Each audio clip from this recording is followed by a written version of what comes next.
Hey everybody, it's PartyElite, and today we're continuing our beginner's guide for Europa Universalis 5 by diving into the all-important topic of technological advancements and how to stay ahead of your enemies, or at the very least, not fall too far behind. There are some mechanics at play in the game that make it harder to do so in some parts of the world over others, largely in the interest of recreating real-world history, and though you can toggle down the realism by adjusting this setting over here, as I'll explain later, all of what we're going to talk about today will be relevant either way. If you haven't watched the first video in this series, linked in the pinned comment below, I highly recommend you do so, but I try not to rely on you having seen it to understand what we're discussing today, so you should be fine to watch this video first and then head on over to that one after. With that said, without further ado, and with timestamps down below, let's begin. The Tech Tree. As with most such games, EU5 has you generate research points over time, here called research progress, and generated specifically on a monthly basis. You do this to unlock each individual tech on a tech tree that features branching but non-exclusive paths for you to progress down as you play. Each tech, or advance as EU5 likes to call them, requires a certain amount of research progress to unlock, and when you research one thing, you unlock the things immediately below it to research if you so choose, on and on to acquire various buffs, buildings, political options, military units, and more. But there's a few differences in structure here that are pretty immediately evident, and some that you might not realize at first.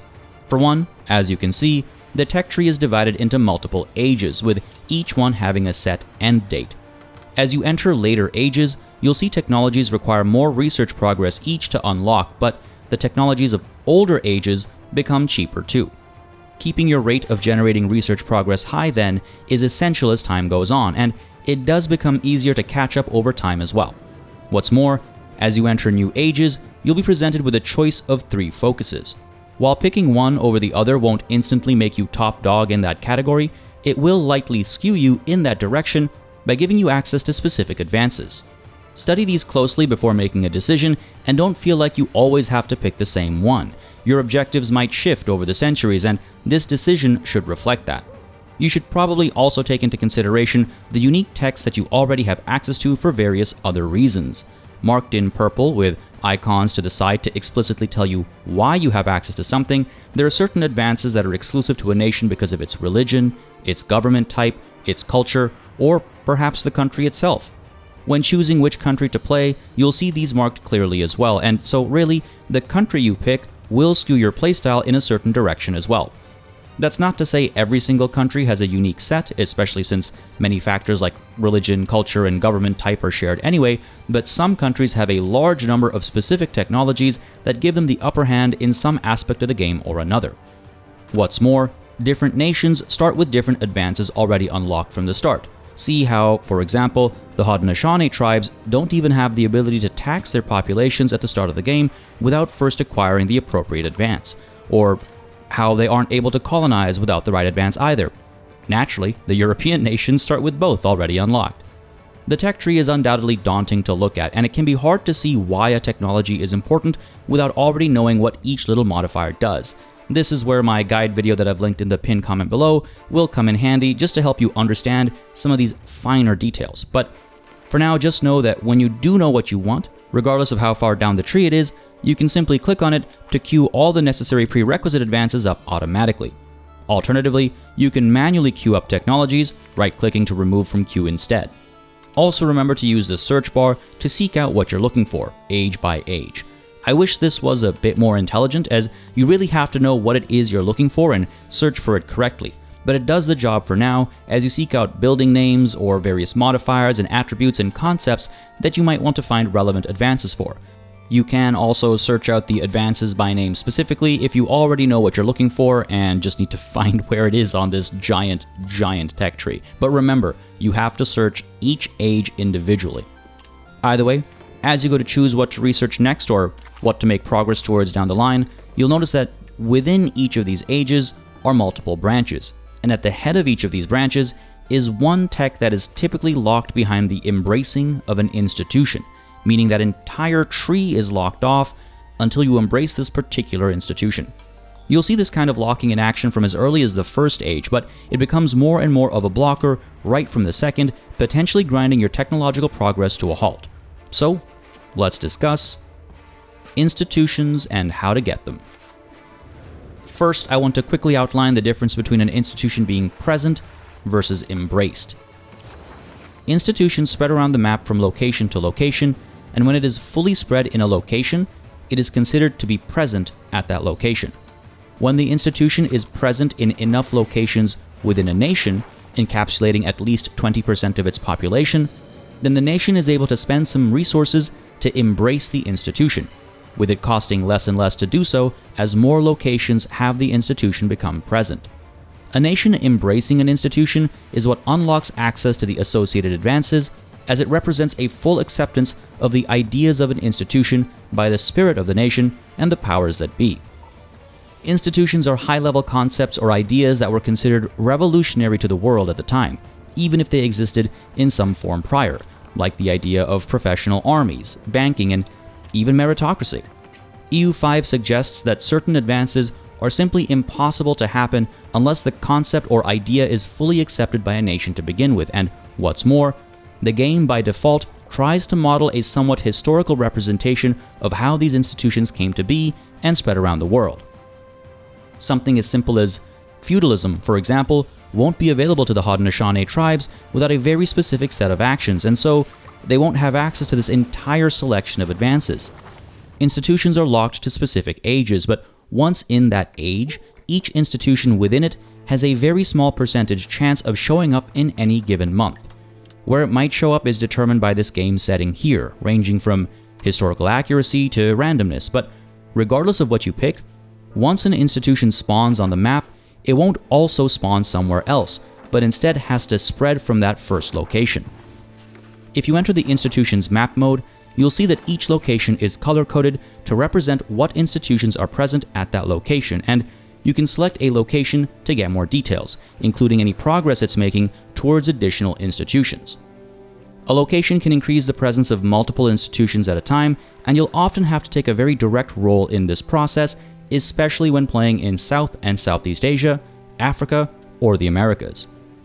One of the simplest ways for institutions to spread is through proximity. If a nearby location has the institution, then it'll naturally spread over time. It'll spread even faster if the relationship between the owners of the two locations is positive. This represents the movement of ideas across borders. Another common way for institutions to spread is because it's present at a market center. That is to say, if a location belongs to a market whose market center has the institution present, then the movement of ideas follows.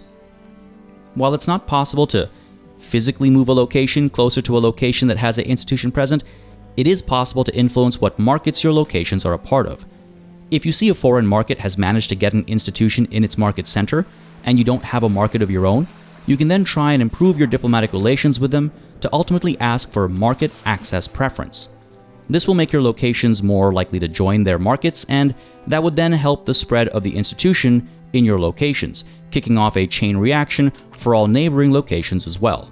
This is obviously only possible when the target markets belong to nations within your diplomatic range, but even then, a distant market simply won't be able to overcome the limited market access, and so the location won't just join the market because you brokered this deal through diplomacy. The only surefire way to spread an institution in your locations is through trade. As merchants move from market to market, they bring with them the movement of not just goods, but ideas too, and this is modeled quite well in EU5 for you to take advantage of. If you see a foreign market has an institution present in its market center, and this market is within your trade range, you can import goods from this market to start the spread of the institution into the importing market center.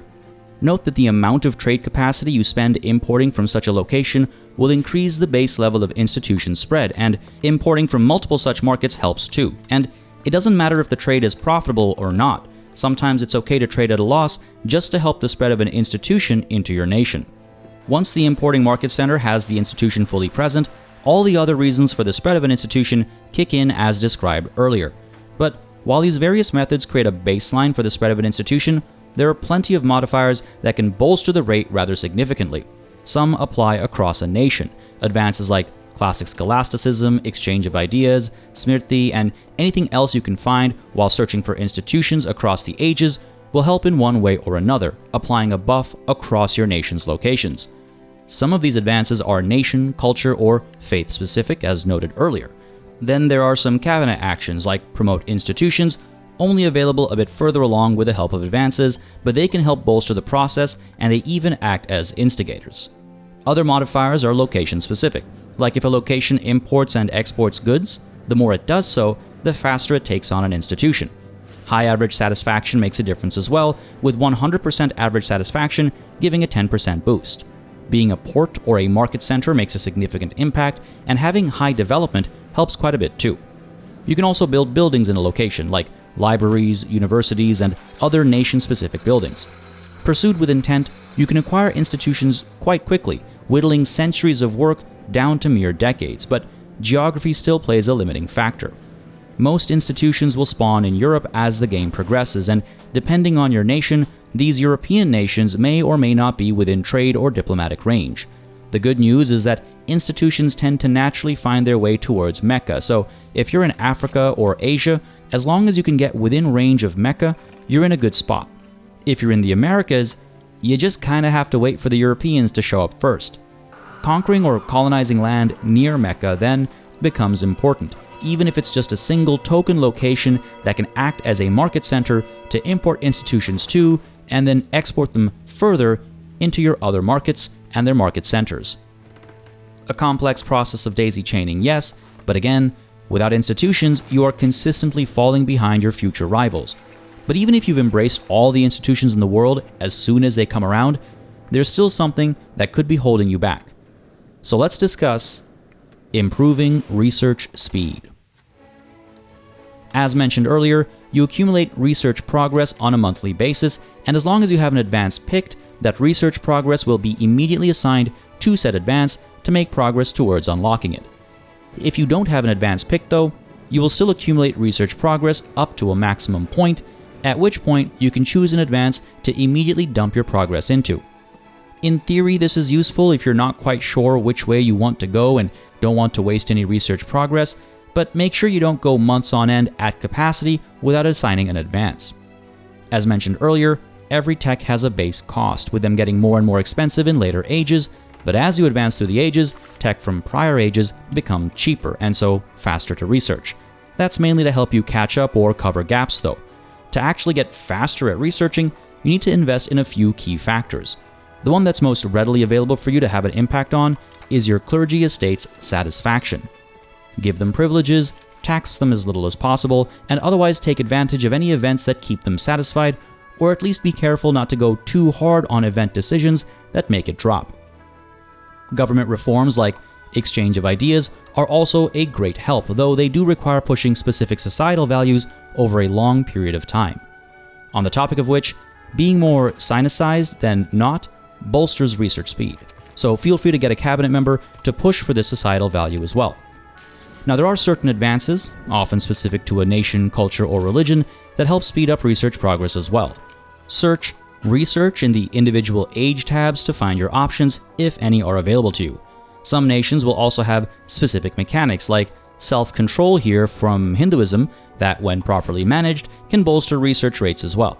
But regardless of a nation's specifics, they'll always get a higher research rate as they embrace more and more institutions and as they improve their average literacy. Both of these take a long amount of time, the former as described earlier, and the latter with the help of the right laws around education, with the right advances being researched as soon as possible, again found relatively easily by searching for literacy, and the right buildings across your locations, with schools of various kinds available to many nations, often uniquely so. Average literacy can be quite a blocker, so you'll want to work hard to keep this up as your nation expands, but be warned. Lower strata of society are more likely to get upset as they become more literate. Basically, they start to realize how poorly they're being treated, and they realize that maybe life could be just a little bit better. The final aspect that impacts research rate is the power of your liturgical language. If you head to your society screen's religion tab, you can see the current liturgical language that you have set. Some religions will allow you to change this, while others will keep it locked, so you might consider adopting a different religion if you want access to a more powerful liturgical language. Language and language power are honestly not that easy to influence and sit a little beyond the scope of today's guide, so we'll maybe come back to it at a future date, since outside of adopting a different religion, which can come with significant downsides to people's satisfaction levels, there's not much you can do here. Focus instead on advances, clergy estate satisfaction, and average literacy. If you can keep those in good shape, you should be able to keep research progress going strong. I hope this guide was helpful in understanding how the tech tree works in EU5, but if you have any questions, don't hesitate to drop them in the comments below. I have a few more guide videos planned, and I'd be curious to hear if you have certain topics you'd like to see covered specifically too. So don't hesitate to let me know below, and don't hesitate to subscribe to keep up with more EU5 and strategy gaming in general. As always, a massive thanks goes out to all of the channel members and patrons who've been supporting the channel on a monthly basis. Y'all keep us alive and running smoothly. And of course, a big ol' thanks goes out to each and every one of you for watching. Until next time, cheers.